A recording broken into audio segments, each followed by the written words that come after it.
कौन नहीं चाहता कि लोग उसे पसंद करें, उसकी इज्जत करें, लेकिन हमें इसका उल्टा ही एक्सपीरियंस होता है। लोग ना तो हमारी बातों को सुनते हैं और ना ही हमारी फीलिंग्स को समझते हैं, और हमें इग्नोर्ड फील होने लगता है। यूँ लगता है कि जैसे हमारा होना किसी के लिए कोई मायने नहीं रखता। सो बात यह है कि ये जो वर्ड है ना, रिस्पेक्ट, इसके बिना ना सब कुछ बेकार है। लेकिन अगर आप लोगों से रिस्पेक्ट पाना चाहते हैं तो इसका मतलब ये नहीं है कि लोग आपको इज्जत देने लगेंगे क्योंकि आप ऐसा चाहते हैं, बल्कि उनसे रिस्पेक्ट पाने के लिए आपको ये साबित करना पड़ता है कि आप उस रिस्पेक्ट, उस सम्मान के हकदार हैं, काबिल हैं।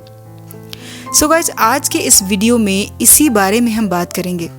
सो वीडियो को ध्यान से और पूरा ज़रूर देखें, क्योंकि ये वीडियो आपकी इस प्रॉब्लम को पूरी तरह से दूर कर सकता है। लेकिन वीडियो स्टार्ट करने से पहले एक छोटी सी रिक्वेस्ट है गाइस कि अगर आप मेरे चैनल पे पहली बार आए हैं तो चैनल को सब्सक्राइब करके बेल आइकन को ज़रूर प्रेस कर लें। यहाँ पर आपको ऐसी ही वैल्यूएबल वीडियोस देखने को मिलती रहती हैं। तो चलिए वीडियो को स्टार्ट कर लेते हैं। So point number 1 is learn to say no. ना कहना सीखिए। कई बार कुछ सिचुएशंस में ना कहने से हम अनचाहे प्रेशर से बच सकते हैं, जबकि हर काम के लिए हाँ कह देने से बहुत सारी प्रॉब्लम्स क्रिएट हो जाती हैं। हाँ कहना कई सारी प्रॉब्लम्स में डाल देता है और हम गिल्टी भी फील करते हैं। इसलिए ना कहना सीखने की ज़रूरत है। ना कहने को कई बार हम सेल्फिश होने से जोड़ लेते हैं और ऐसा करके हम गिल्टी भी फील करने लगते हैं। ना कहना इतना भी बुरा नहीं है, क्योंकि कई बार ना कहने से हम प्रॉब्लम से निकल सकते हैं। लेकिन अगर उसको सही तरीके से कहा जाए तो उस सही तरीके से कहे गए ना की वजह से हम उस प्रॉब्लम को ज़रूर सॉल्व कर सकते हैं। दूसरों को खुश करने के लिए या फिर उनका मन ना दुखे, इसलिए हम कई बार ना नहीं कह पाते और हाँ कह देते हैं, और बाद में सोचते हैं कि शायद हमें इस बारे में ना ही कहना चाहिए था। ना कहना इतना मुश्किल क्यों है? क्योंकि हम ना को एक नेगेटिव फीलिंग से जोड़कर देखते हैं। ऐसा करके हम अपना टाइम खुद ही बर्बाद करते हैं, और उसका सबसे बड़ा रीज़न है कि हमें ना कहने का सही तरीका नहीं आता। इसे एक छोटे से एग्जाम्पल से समझने की कोशिश करते हैं कि मान लीजिए अगर आप एक डाइट प्लान को फॉलो कर रहे हैं तो जाहिर है कि आप शुगर कंटेंट वाली चीज़ों को अपनी डाइट प्लान से हटा देते हैं। लेकिन कई बार अपने फ्रेंड्स या फैमिली मेम्बर के इंसिस्ट करने से हम उन्हें ना नहीं कह पाते। अब सिंपल सी बात है, अगर आप किसी मेडिकेशन पर हैं या फिर डाइट प्लान को फॉलो कर रहे हैं तो शुगर कंटेंट वाली चीज़ें आपको ज़रूर नुकसान करेंगी। लेकिन आप सामने वाले का मन ना दुखे इसलिए आप हाँ कह देते हैं, और बाद में उसके रिजल्ट्स तो आपको ही भुगतने पड़ते हैं। इसलिए जहाँ ज़रूरत हो वहाँ ज़रूर ना बोलना चाहिए। Point number 2, know your values. अपनी कदर जानिए। अगर आप भी चाहते हैं कि लोग आपकी वैल्यू करें, आपको सीरियसली लें, आपकी रिस्पेक्ट करें, तो आपको अपनी रियल वैल्यू बढ़ानी होगी। कुछ लोग बहुत अच्छे होते हैं लेकिन उन्हें खुद की वैल्यू का पता नहीं होता, इसलिए अगर वो उसमें थोड़ा सा भी इम्प्रूवमेंट कर लें तो उनकी वैल्यू काफ़ी बढ़ सकती है। लेकिन वो कुछ ज़रूरी बातों को इग्नोर करते हैं या उन्हें जानते ही नहीं हैं, जिस वजह से वो खुद ही अपनी वैल्यू नहीं कर पाते। गाइस, एक बात हमेशा याद रखिए कि वैल्यू या रिस्पेक्ट मांगने से नहीं मिलती, उसे हमेशा कमाना ही पड़ता है, और आज के ज़माने में इसकी सबसे ज़्यादा ज़रूरत है। इसके लिए कुछ इम्पॉर्टेंट पॉइंट्स ज़रूर फॉलो करें, जैसे ज़रूरत पड़ने पर बोलें, कम बोलें, और किसी भी बात को जल्दबाजी में जवाब ना दें। सिर्फ अपने काम पर ध्यान दीजिए, लोगों से आर्ग्यू करने से बचिए, और सबसे बड़ी बात, अपनी नॉलेज को बढ़ाइए, क्योंकि जो लोग नॉलेजेबल होते हैं उनकी हर जगह इज्जत होती है। अपने जेस्चर, अपनी पर्सनालिटी पर ज़रूर ध्यान दें। ये बातें आपकी वैल्यू को आपके और सोसाइटी की नज़रों में कई गुना बढ़ा देती हैं। पॉइंट नंबर 3, बार बार माफ़ी मांगना बंद कर दीजिए। एक बार गलती हो जाने पर उस गलती को एक्सेप्ट करना और माफ़ी मांग लेना अच्छी बात है। ये आपकी जेन्युइनिटी और मैच्योरिटी को दिखाता है। लेकिन बार बार गलतियाँ करते रहना और फिर माफ़ियाँ मांगते रहना, ये कहीं से भी आपको समझदार और मैच्योर नहीं दिखाता। जब हम ऐसा करते हैं तो सामने वाले को तो यही लगता है कि इसका तो काम ही यही है। अपनी इमेज ऐसी ना बनाएं कि लोग आपको इस तरह का समझने लगें। थोड़ी मैच्योर बनिए और ख़ुद को इम्प्रूव कीजिए, क्योंकि इस तरह से लोग आपको कमज़ोर और यूजलेस समझने लगते हैं। और कई बार तो बिना गलती के भी माफ़ी मांग लेते हैं लोग, क्योंकि उन्हें लगता है कि इससे शायद बात नहीं बढ़ेगी, आर्ग्यू आगे नहीं बढ़ेगा। लेकिन इस वजह से लोग हमें कमज़ोर समझते हैं, ना कि समझदार। इसलिए जहाँ ज़रूरत है वहाँ माफ़ी ज़रूर मांगिए, लेकिन बार बार ऐसा करना बहुत ही इमेच्योर एक्टिविटी हो सकती है। पॉइंट नंबर 4, जो भी कीजिए पूरे दिल से कीजिए। अगर आप चाहते हैं कि लोग आपको रिस्पेक्ट की नज़र से देखें, तो जो भी आप करें वो पूरे दिल से करें, चाहे कुछ भी आप करते हो। चाहे आप एक स्टूडेंट हो, होम मेकर हो, टीचर हो, चाहे जो भी आपका प्रोफेशन हो, आप अपना काम पूरे मन से और पूरे इंटरेस्ट के साथ कीजिए। अगर आप एक स्टूडेंट हैं और आप अपनी स्टडी को पूरे मन से करते हैं, पूरी मेहनत से करते हैं, तो जो भी गोल्स आपने बनाए हैं वो ज़रूर अचीव कर पाएंगे। दिन रात पूरे लगन से, मेहनत से आप अपनी आने वाली ज़िंदगी को बेहतर बना सकते हैं। सो कहने का मतलब है कि आप उस काम को पूरे इंटरेस्ट के साथ करेंगे तो रिजल्ट्स भी बहुत ही बेहतरीन आएंगे।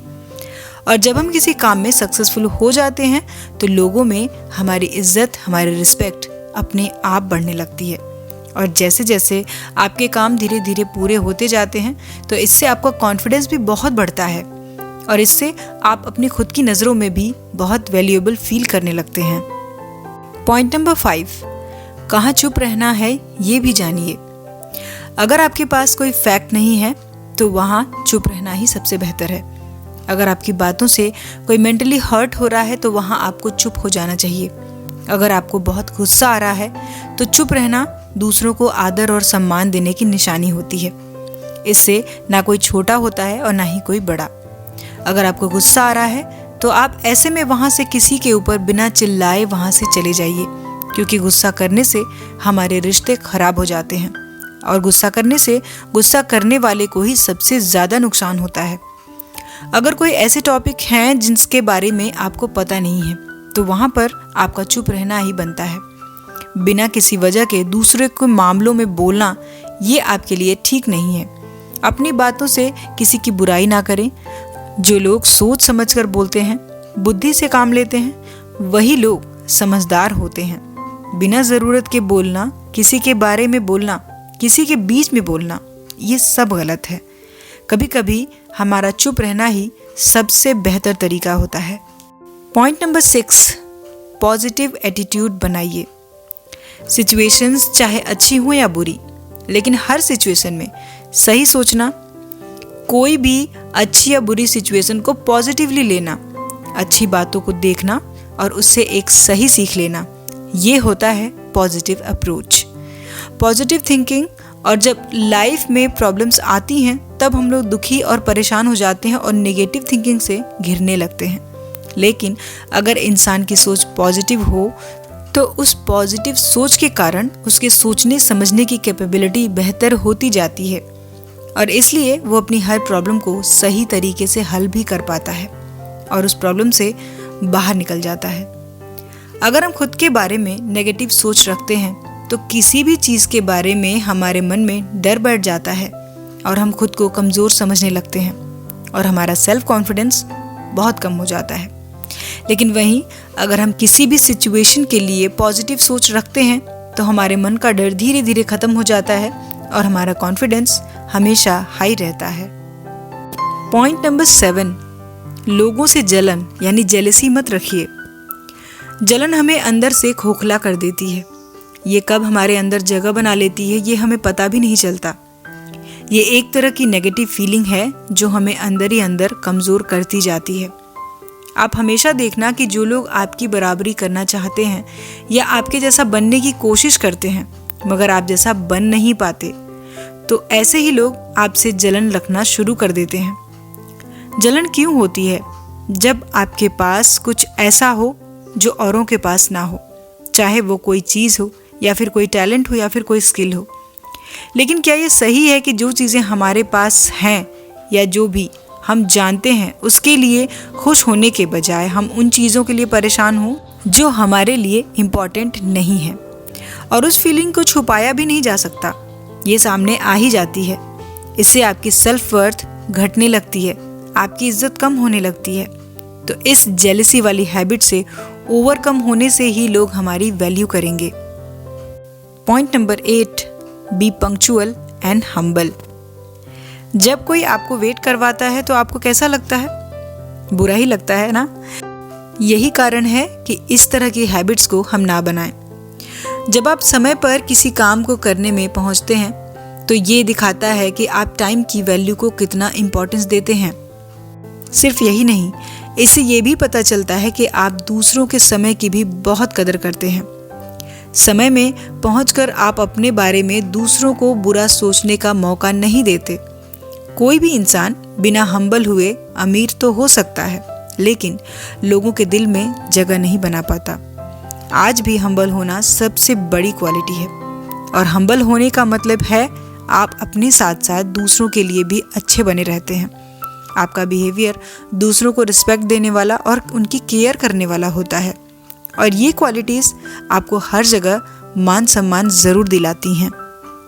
Point number 9, know your boundaries. आप चाहे कितने ही टैलेंटेड क्यों ना हो, लेकिन ऐसा कोई ना कोई होगा जो आपसे हमेशा बेहतर होगा। उन लोगों पर ध्यान दें जो आपसे बेहतर हैं। उनकी एबिलिटीज़ को देखकर खुद को बेहतर बनाने की कोशिश करें। ध्यान रखें, हर कोई हर चीज़ में परफेक्ट नहीं हो सकता। भले ही आप किसी एक चीज़ में सारी दुनिया में सबसे बेहतरीन क्यों ना हो, लेकिन यहाँ ऐसी और भी चीज़ें हैं जिसमें आप हमेशा अच्छे नहीं हो सकते और ना ही कभी कर पाएंगे। तो अपनी बाउंड्रीज़ को पहचानने का मतलब ये बिल्कुल भी नहीं है कि आप अपने सपनों को छोड़ दें या फिर किसी नई चीज़ को सीखना ही छोड़ दें, बल्कि आप क्या हैं, क्या बन सकते हैं और क्या अचीव कर सकते हैं, इस बारे में सोचिए। आप खुद को एक नॉर्मल इंसान की तरह ही देखें, और हर इंसान परफेक्ट नहीं होता। सो बात यह है कि कहाँ जाना चाहिए, किन से मिलना चाहिए, क्या करना चाहिए। अगर ये चीज़ें आप समझ गए ना, तो फिर हर कोई आपकी वैल्यू ज़रूर करने लगेगा। Point number 10, don't talk too much. बहुत ज़्यादा बातें मत कीजिए। आपको ये ध्यान देना होगा कि ज़्यादा बोलना या देर तक बोलना मायने नहीं रखता। ज़रूरी है कि आप क्या बोलते हैं, और उससे भी ज़्यादा ज़रूरी है कि आप कहाँ बोलते हैं। ज़्यादा बोलने की जगह चुपचाप रहने वाले इंसान की कीमत ज़्यादा होती है, क्योंकि कीमत घड़ी की नहीं, समय की होती है। अगर कोई घड़ी सही समय के बजाय ज़्यादा या कम समय बताती है तो उसकी कीमत अपने आप कम होने लगती है। एक भाषा में उसकी कोई कीमत नहीं करता। एक बात याद रखिए कि ज़्यादा ना बोलना, जितना लायक हो उतना ही बोलें। हर एरिया में आप एक्सपर्ट नहीं हो सकते। कोशिश करें कि आप जिस भी काम में एक्सपर्ट हैं उसी की जानकारी दें। एक बात हमेशा याद रखें कि आप जिस भी एरिया में एक्सपर्ट हैं उसी की जानकारी देने में आप इंटरेस्ट रखें। ये बात आप अपने मन में बिठा लीजिए कि आप सब कुछ नहीं जानते, ना ही आपको सब कुछ पता है। सो जिस एरिया में आपको डाउट्स हैं या नॉलेज नहीं है, ऐसे क्वेश्चंस के आंसर देने से बचें। लेकिन जिस एरिया में आप मास्टर हैं उस बारे में पूछे गए क्वेश्चंस को ज़रूर आंसर करें। सो गाइस, आज के वीडियो में इतना ही। वीडियो आपको कैसा लगा मुझे कमेंट करके ज़रूर बताइए, और इन तरीकों को ज़रूर अप्लाई कीजिए, ये आपको बहुत हेल्प करेंगी। सो हम मिलेंगे अपने नेक्स्ट वीडियो में नेक्स्ट टॉपिक के साथ। अपना कीमती समय देने के लिए धन्यवाद।